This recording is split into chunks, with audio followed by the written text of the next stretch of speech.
Caranya ngadepin orang yang narsistik itu gimana sih? Menurut Dokter Ramani ya, dia adalah psikolog ahli NPD. Dia bagi-bagi tips gimana sih caranya ngadepin orang yang narsistik. Yang pertama itu adalah menetapkan batasan yang jelas. Kadang, kata Dokter Ramani ya, nggak semua orang bisa lepas dari narsistik gitu aja. Karena beberapa orang-orang narsistiknya tuh orang yang sangat berpengaruh di hidupnya gitu. Kayak misalkan keluarga, atau teman, sahabat, atau mungkin adik, kakak. Jadi memang nggak semua orang bisa lepas dari orang narsistik ya. Tapi yang jelas kata Dokter Ramani ini kita bisa belajar untuk menetapkan batasan. Kayak kita harus berani untuk mengatakan tidak, walaupun itu hanya dalam diri aja. Bahkan Dokter Ramani juga nyaranin untuk belajarlah bikin pagar dari dalam diri. Kalau kita nggak bisa belak-belakan untuk bilang enggak, seenggaknya dari dalam diri itu kita ada batasan, enggak, gua nggak bisa, gua nggak akan terpengaruh lagi gitu di dalam diri, di dalam pikiran kita. Dan jangan biarkan narsistik itu masuk ke kepala kita dan mengontrol kita terus-menerus gitu. Kedua, Dokter Ramani juga nyaranin kita untuk mengurangi harapan. Karena narsistik itu memang gak punya empati, gak bisa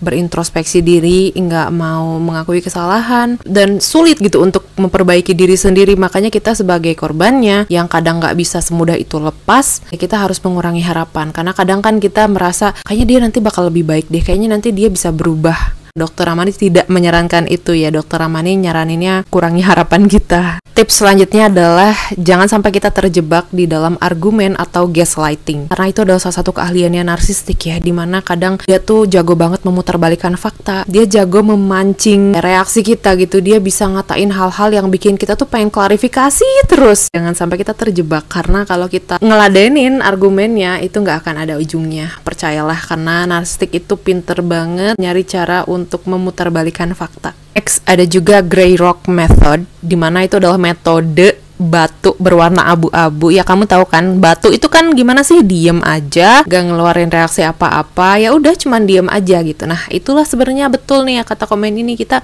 emang paling bener tuh nggak usah ngeluarin reaksi, nggak usah ngapa-ngapain, diem aja, itu udah paling bener. Dokter Ramani juga nyaranin kita untuk mencari support dari orang lain. Kita tuh sebagai korban narsistik ya harus pinter-pinter membangun lingkungan kita sendiri, lingkungan yang sehat. Jadi pilihlah teman-teman yang baik, suportif sama kita, atau sahabat atau saudara yang mau support kita gitu loh. Jadi jangan terlalu bergantung sama narsistik. Tips selanjutnya adalah kita disarankan untuk membangun jarak. Terkadang nggak semua orang bisa lepas gitu aja dari narsistik. Makanya Dokter Ramani ini menyarankan kalau kita nggak bisa ngasih jarak secara fisik, seenggaknya di dalam pikiran kita ngasih jarak gitu sama narsistik ini. Tips terakhir dari Dokter Ramani adalah fokus sama diri sendiri, karena narsistik itu bisa bikin kita kehilangan diri kita sendiri. Narsistik itu bisa bikin kita mempertanyakan realita kita.